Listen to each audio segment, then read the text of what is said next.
So Matthew, he's a designer, researcher, and writer, and he's focused on urban science. And today he's the director of research at Beco, which is a spatial data company.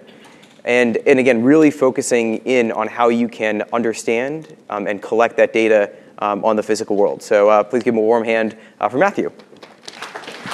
Thank you.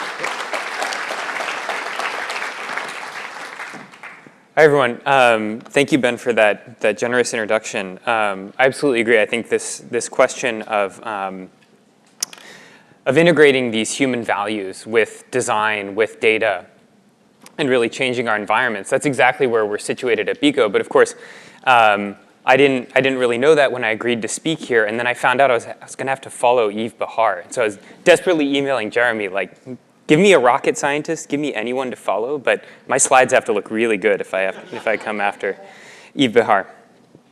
All right. So I'm here to talk about this question of active architecture. This question, it's one kind of aspect of what you touched on, Yves, this idea of data and design diffusing into our built environment. And I'm doing that from this position as the director of research at Beco. So I think my slides are ready to go, if we could.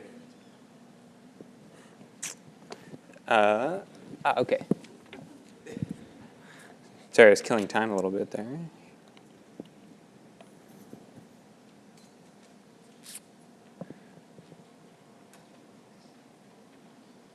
3, 2. No? All right, great. Okay, sorry about that. So this idea of active architecture, the people, places, and the live link that connects them. Once again, I'm the head of research at Beco, which is a spatial analytics company. So the reason why we're here is that the innovation economy has redefined work. What we're working on, where we're working, when we're working, who we're working with, all of these questions are fundamentally different now in the knowledge economy. They've been redefined.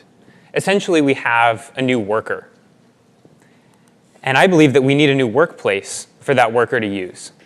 And of course, this is nothing new. This is why you're here. You believe that we need a new workplace for the knowledge economy, for innovation, and the kinds of activities that we're performing today. We're not the only ones. There was an article in last week's New York Times that was basically this exact same premise. Don't get too comfortable at that desk, that we really need a new workplace. We need this palette of places. And in fact, at the end of this article, they mentioned humanize as a way of achieving that.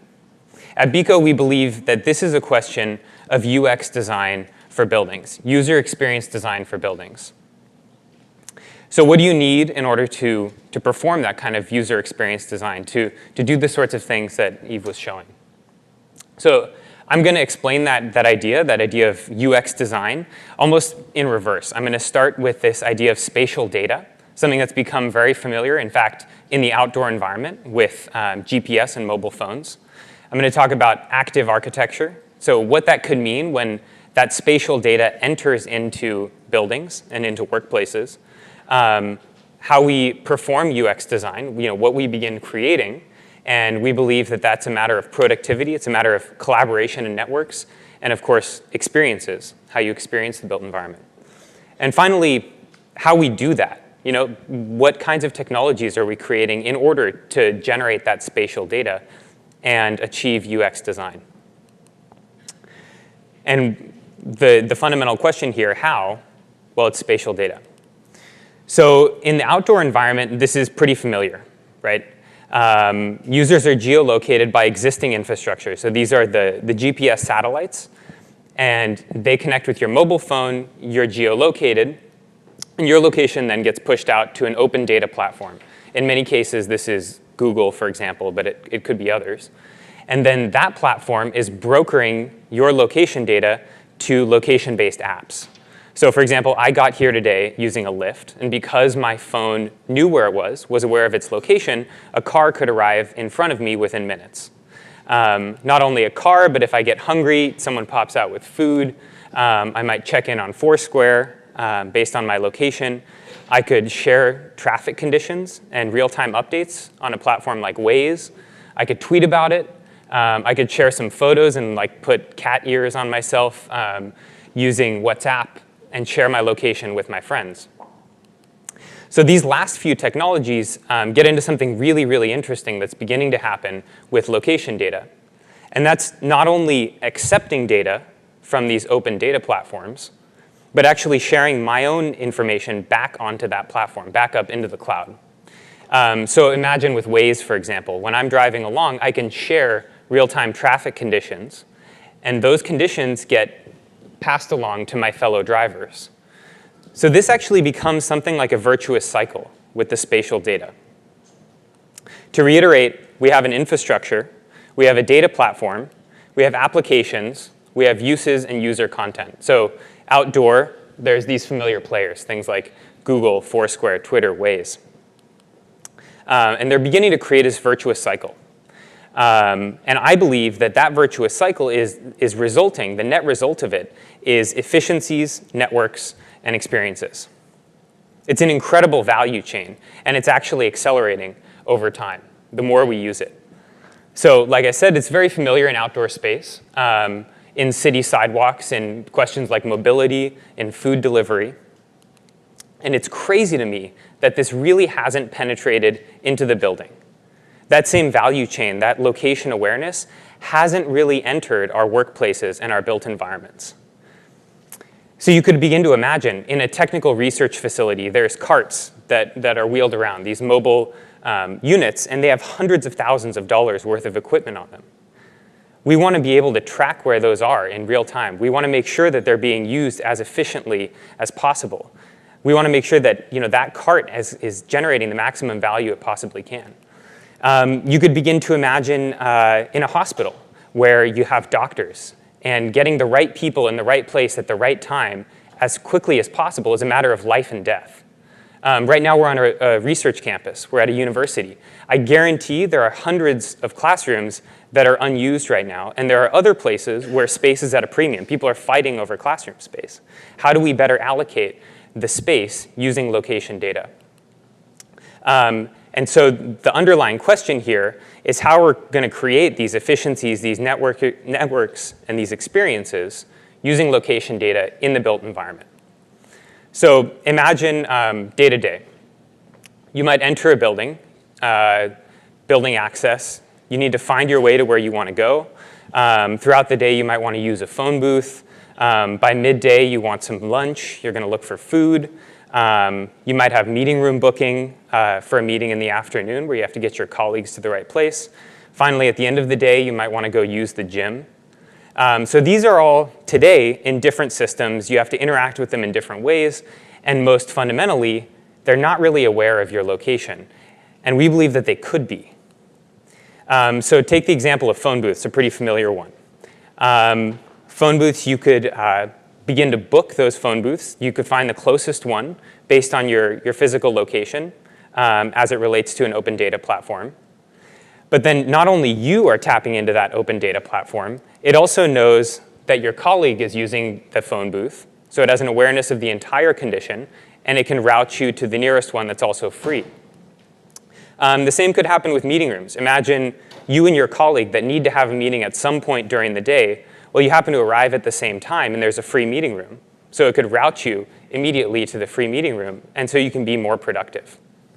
So that brings me to this first idea that we're really exploring with regard to location data in the built environment, and that's productivity. So workplace as a work tool. How do we make your office begin to work with you? So there's these familiar frictions. I just mentioned many of them. Things like finding a desk, things like booking a phone booth, pinging a colleague. Like maybe you want to talk to Mary if and only if she's in the design center right now. These are all location questions. So desks. There's a lot of hot desking. There's a lot of flexible and dynamic work environments, particularly for certain kinds of roles. People are very, very mobile around the country. So you might arrive at the Denver location of your employer and have no idea where you want to go. Well, now you can reserve a desk. You can find your way there. You can book a meeting room, and especially in an unfamiliar and a new environment, you can get routed there based on your real-time location. This begins to assist with team dynamics. So you can see that all of your team is actually together right now. Well, maybe you want to go join them and start the meeting right away. And once again, if you're in an unfamiliar environment, you can see that your meeting room is reserved from 10:30 to 11:30 a.m. and how to get there. So this begins to enter in this question of collaboration and collaboration dynamics. I believe that collaboration is fundamentally a spatial thing. I think that we form networks and we work together because of place. And of course, I come from an architecture and design background, but I want to prove that this happens. It's an intuitive thing, but how can we use data to really understand the ways in which space is performing this collaborative function? And that was the motivating question behind my master's thesis at MIT. I love that MIT has been invoked here several times already this morning. But to give an example, this is Building 20 on MIT campus. It's often cited as one of the most innovative places in all of history for a research university. This is a place, it looked like complete crap, but it was a place that actually produced innovations like radar and microwave, things like Bose acoustics. And the reason it did is that people were crammed into this place, and it was people from all sorts of different disciplines.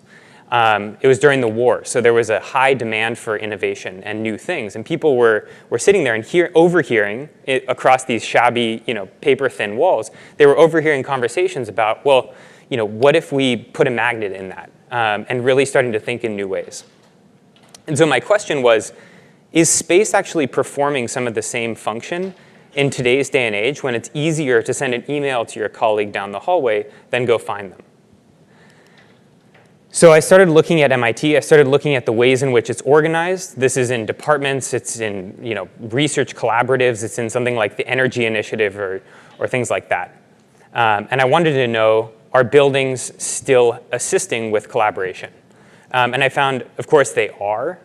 This is a proximity and collaboration curve. So as you can see here on the left, the closer you are, the more likely you are to collaborate, and it decays according to this negative exponential function, which incidentally, and this is kind of just a cute observation, but this is the same curve that describes how flowers pollinate. So if the closer you are to a flower, the more likely you are to find a seed. And so you can think of ideas as actually something like pollination. The closer you are, the more likely you are to collaborate. You can take that data and form networks. So this is the collaboration network of MIT research faculty. Each node here is a faculty member, and the connections are collaborations between them. And they're color-coded according to departments. And the strength of the link is how many collaborations those people have. So I took this network, and then I ran a community detection algorithm. So to understand how these communities happen, which groups of people are more likely to collaborate with each other than with anyone else. And you get this really cool clustering. Like in some cases, they're sort of one discipline and one discipline only. In other cases, they're very, very collaborative across disciplines. So here's just a quick example that I think really illustrates it. The Sloan School of Management and Economics are, of course, collaborating a lot together. And then you can see here on the top left, this is Earth, Atmosphere, and Planetary Sciences. So these are like the rock guys, and they don't collaborate with anyone else who doesn't like research on rocks. So this is how it happens in academia, in a research campus. But the reason we're here is we want to know, how can this happen in the office environment? How can this happen for managers who are thinking about team dynamics, about neighborhood design, about adjacencies, and getting people to begin collaborating in the workplace? And it's the same kind of question, right? So this is a case study that we did with an organization where we were looking specifically at two teams. This is the floor plan, and you can see there's a team 5-person meeting room for team A in this one location, 2-person meeting in team B, and this is teams A and B. They begin collaborating. But this particular diagram brings up some pretty interesting insights that you can begin to derive. So over here on the left, you have team B, and they're effectively like squatting in this room. They're using it all the time, and they're using it with a lot of people.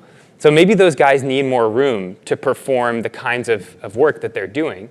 And teams A and B, they did in fact collaborate. So maybe those two teams need to be closer together in order to kind of stimulate that productive collaboration between them. Maybe they need to be in a neighborhood together. So not only are we creating these real-time experiences that I showed you with booking a desk, booking a meeting room, that same data is also going into a platform. So you can see these long-term data analytics. You can start to see, well, these two teams have been collaborating more and more. Maybe we need to get them closer together. And that gets to this final question of experiences. Now I show up at the office not only to get my work done, which once again I can effectively do in my pajamas at home. I'm there to collaborate. And finally, I'm there to access all these building resources. When I'm making a decision about an employer, I really want to know that this is going to be a place I like to be, a place that fulfills me not only sort of intellectually and productivity-wise, but also all these different experiences. So as a building manager and as an employer, you're thinking about hiring and retaining talent. You're thinking about creating community among your employees, which of course is productive, but it's a question of making people happy. And finally, promoting wellness. So you want your employees to have access to the gym. You want them to have good food. So thinking about some of those key examples, food, gym, kitchen, all these different things. Let's take gym as an example. Based on your location in real time, you can book a class. But let's say I just want to work out. And I can see in real time that right now the gym is pretty busy, but it might be less busy in a few minutes.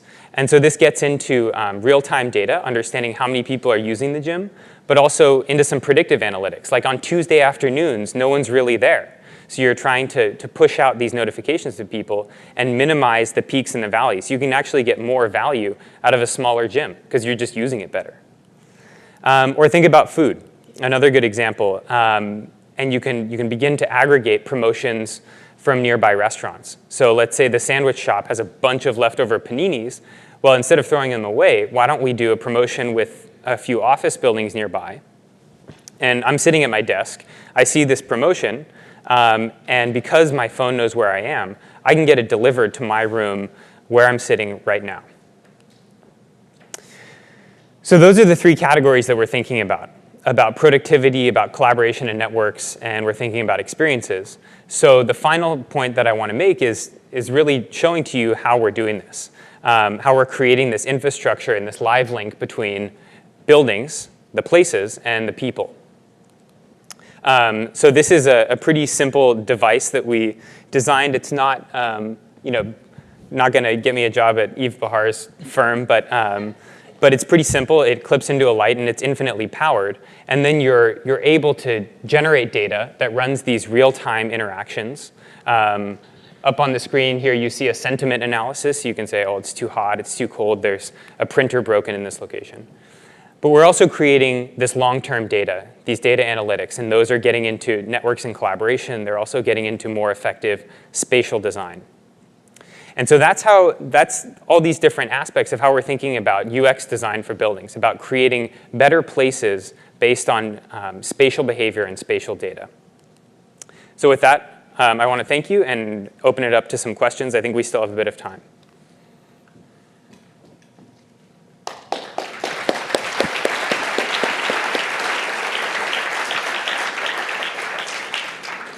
Great, no, so it's excellent. It really does seem like a MIT takeover on the West Coast here. So it's I know, yeah. Heartily approve of. Is there anyone else from MIT in the audience? That's right. Yes, that's right. No, it's good. So we'll only take questions from people from MIT, but no. So we have some time for questions. Anyone have some questions? Okay, well, there we go, right there.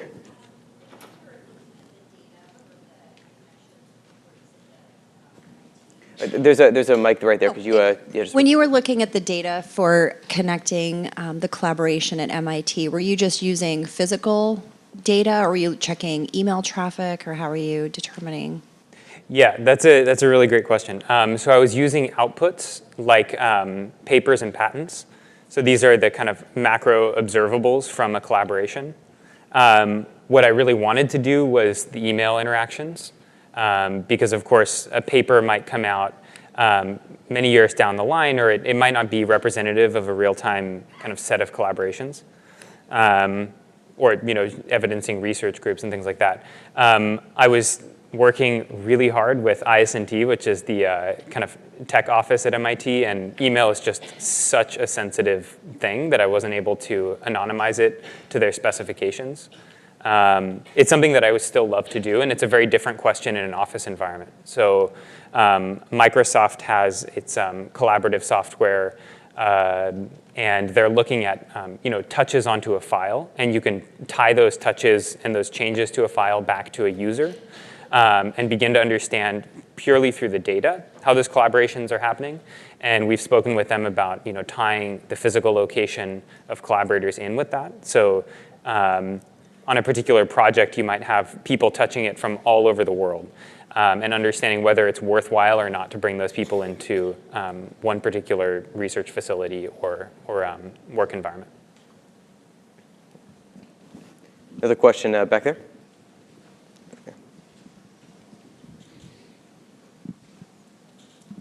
Thank you. And you might have partially already answered it, but was this study North America focused, or did you look around the world? Do you mean the MIT one? Yes. Yeah, it was just on MIT campus, actually. Oh, just on the campus? Yeah. Okay. Yeah, and that's where I had GIS data, for example, so all of the building footprints and the office locations. Where you saw those? Okay, gotcha.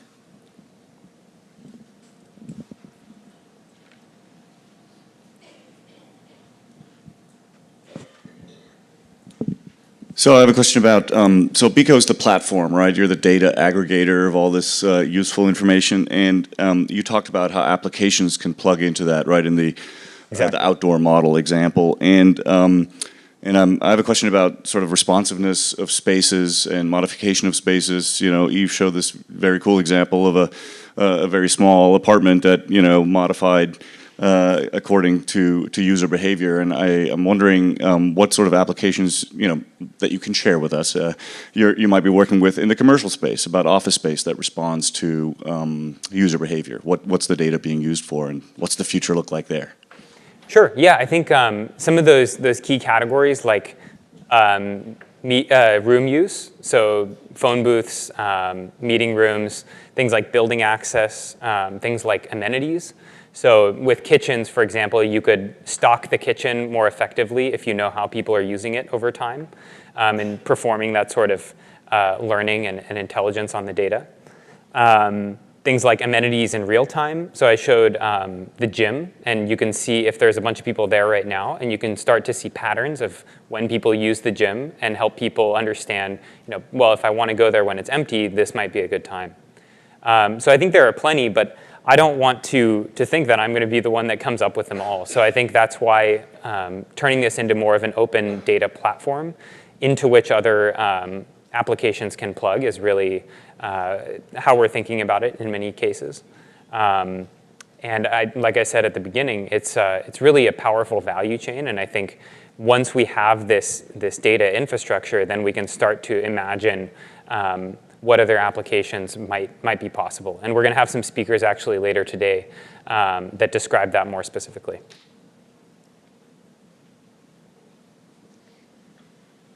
One more right there. What do you expect are the costs of instrumenting an office like this? Sorry? Everyone hear that? So what do you expect are the cost of this system? Well, it's pretty inexpensive. Do you want this? No, it's very inexpensive, and that was very important to us because, of course, you can go and redesign an entire office from scratch, but that's not really a luxury that most of us have.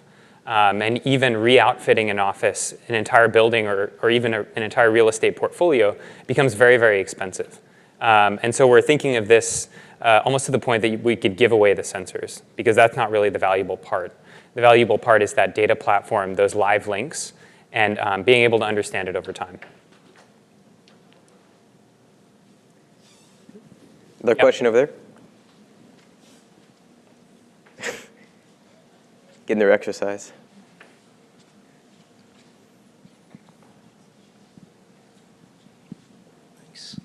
So I hate to bring up the MIT study again, but in there you're focusing on the interaction and how different discipline will create something new, which maybe they wouldn't have otherwise. Mm-hmm. So are you guys making use of that? Is there something built in, or something in the future that will help get to that core? Yeah, I mean, that's really a great question, and I think it's the logical conclusion of a study such as this one.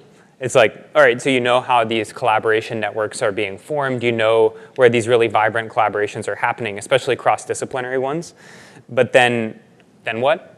And I think part of the challenge is that it becomes very difficult to reallocate people in a space, which is why I'm excited about the opportunity in in workplaces, because there you have a more dynamic reallocation of spaces.